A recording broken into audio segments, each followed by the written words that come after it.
Ya, sebetulnya statement itu tidak sepotong-sepotong, tapi merupakan satu paket. Kita tahu bahwa KPK ini adalah lembaga ad hoc yang dibentuk oleh DPR bersama pemerintah dalam rangka percepatan pemberantasan korupsi. Tapi di dalam perjalanannya banyak sekali menuai kontroversial, di mana anggota KPK-nya ada kasus cecak buaya, kemudian kasus Nazarudin. Kalau misalnya kredibilitas daripada lembaga ini sudah tidak dipercaya lagi, lalu untuk apa lembaga ini didirikan? Bagaimana kita melakukan pemutihan semua koruptor yang tidak tertangkap dan berada di luar negeri, kita ampuni, suruh pulang, dan mereka mengembalikan uangnya ke negara, uang hasil korupsi kembalikan. Kalau masih ada simpanan mereka di luar negeri, silahkan masuk ke Indonesia, tapi harus membayar pajak. Kemudian kepada masyarakat Indonesia yang dicurigai ada rekening gendut dan lain sebagainya, laporkan, kemudian dimaafkan, tapi bayar pajak. Ini yang ingin saya sampaikan. Masalah substansi, ya bisa kita diskusikan, karena ini wacana, ini gagasan. Jadi jangan dianggap ini, Marzuki Ali nggak ada kewenangan membubarkan KPK. Marzuki Ali tidak ada kewenangan memaafkan koruptor, nggak ada kewenangannya. Tetapi bagaimana mekanisme? Kenapa pemikiran demikian? Dan satu kata ingin saya sampaikan, tidak ada satu kalimat pun, mari kita bubarkan KPK, tidak ada. Ada klausul, andai kata, ya, tidak ada orang-orang yang kredibel memimpin KPK, untuk apa lembaga KPK? Kan begitu kalimatnya.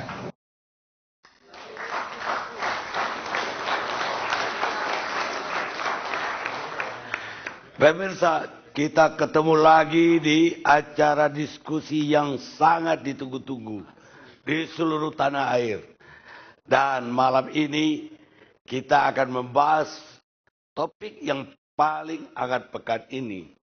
Pernyataan dari Ketua DPR kita, Pak Marzuki Ali, yang menimbulkan kontroversi di arena politik sebenarnya. Tapi asal muasal ini adalah wilayah hukum, yaitu kasus yang melibatkan saudara Nazarudin. Nazarudin yang telah menyebabkan Partai Demokrat sampai gempa dan bahkan tsunami. Sekarang gempanya melebar ke KPK.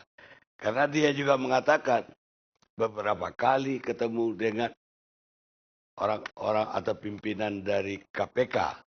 Dan di dalam undang-undang sebenarnya pimpinan KPK tidak diperkenankan untuk bertemu dalam hubungan perkara dengan siapapun.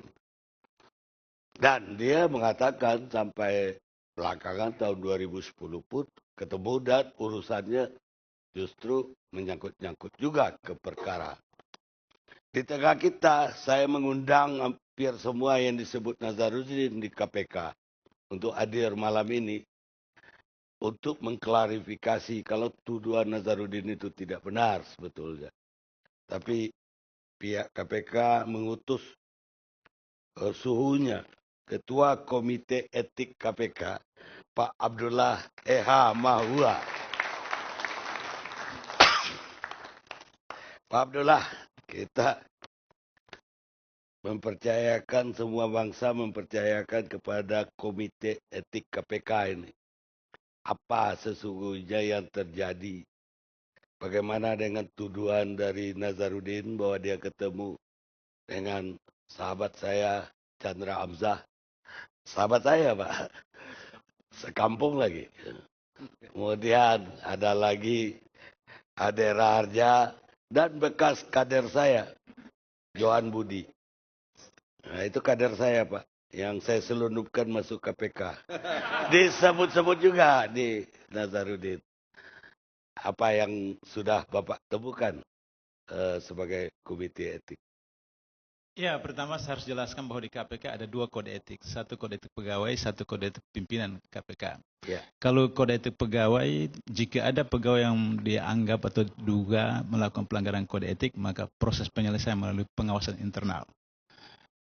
Dan kalau pimpinan diduga melakukan pelanggaran kode etik, maka dibentuk komite etik.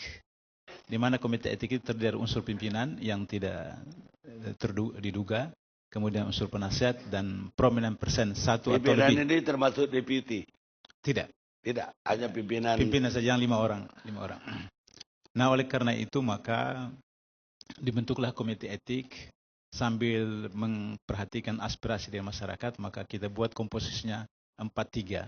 4 dari luar, 3 dari dalam. Jadi pimpinan diwakili 1 orang, Pak Bibit, kemudian penasihat 2 orang, kemudian dari luar 4 orang.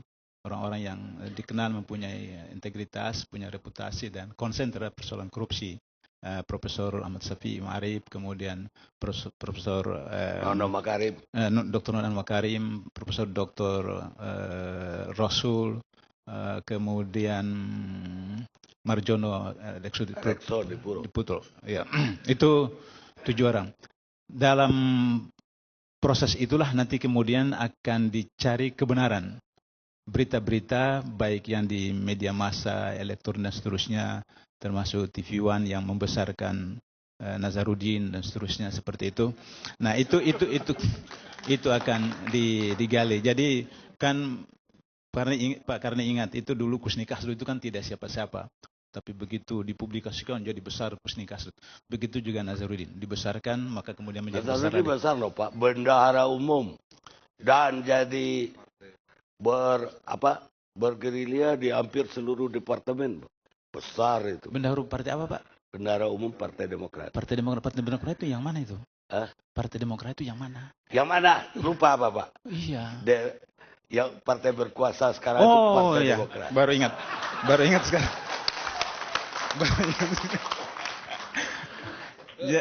Jadi karena itu akan dilihat kalau ternyata ada pelanggaran kode etik, maka sanksinya ada sanksi etik.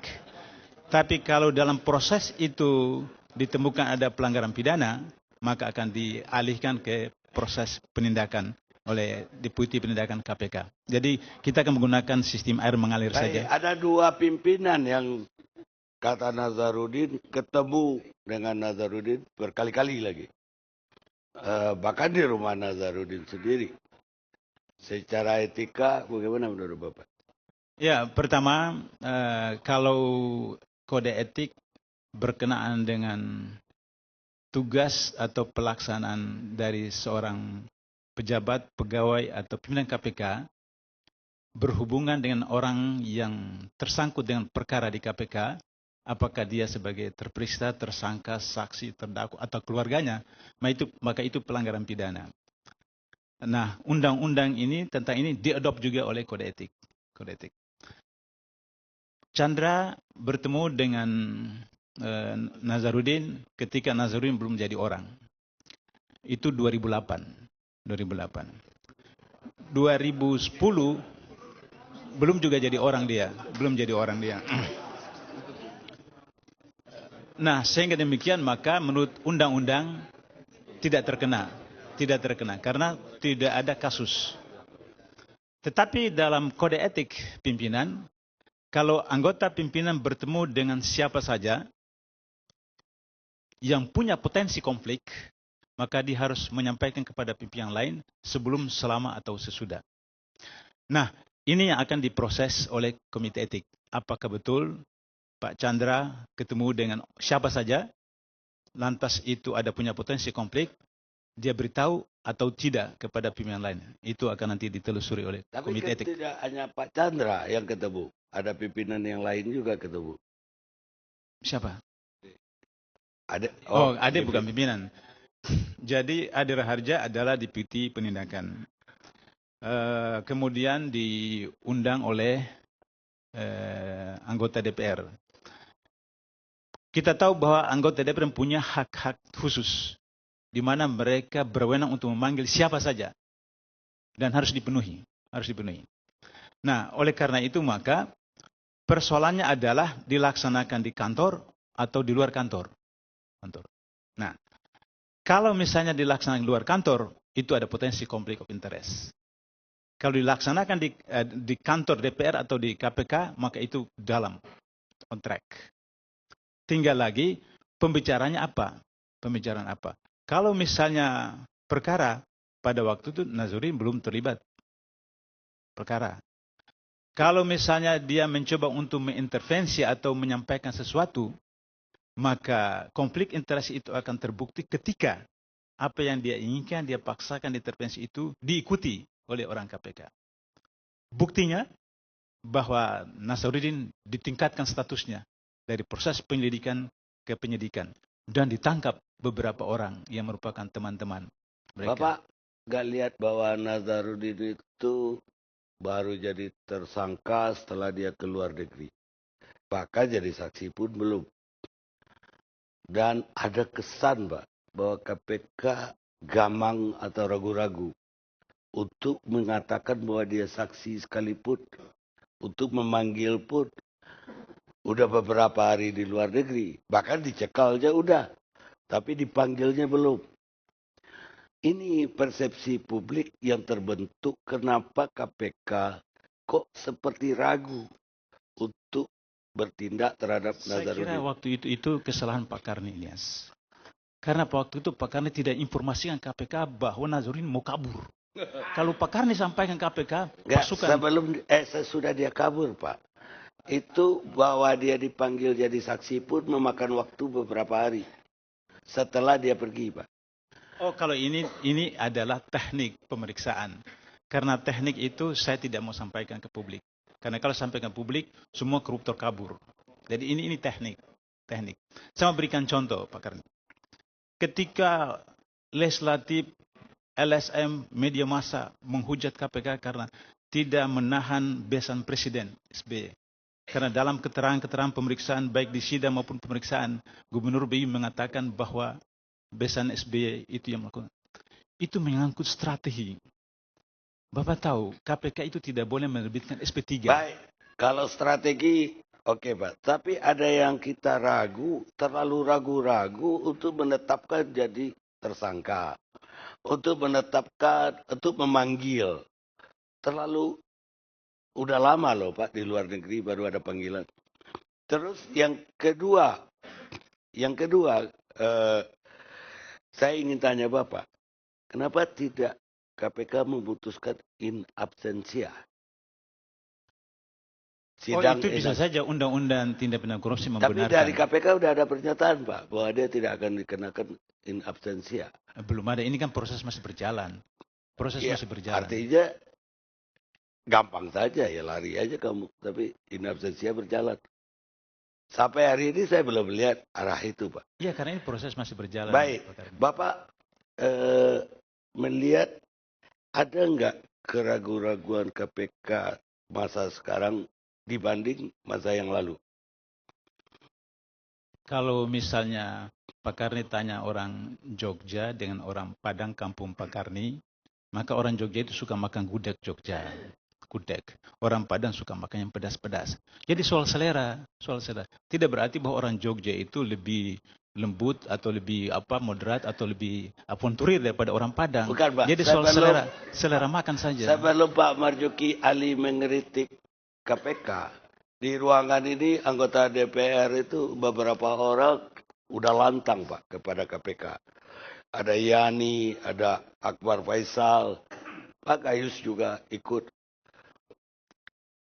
Senturi, kenapa KPK seolah-olah gamang juga mengusut? Saya kasihan sama Pak Marzuki, Ketua DPR. Beliau punya anggota 550. Ada yang model A, model B, model C. Kasihan beliau, pusing beliau. Internal partainya juga bermasalah. Kasihan beliau. Saya enggak persoalkan Marzuki, Pak. Saya perjuangkan KPK, Pak. Kalau Marzuki nanti ada gilirannya, Pak.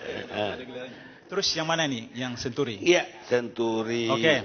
Dalam hal kasus traveler check juga seolah-olah lama ya strategi sih strategi, Pak. Tapi itu bukti material udah seperti itu untuk menangkap anggota-anggota DPR yang dianggap terlibat pun waktu itu kayak ada episode-episode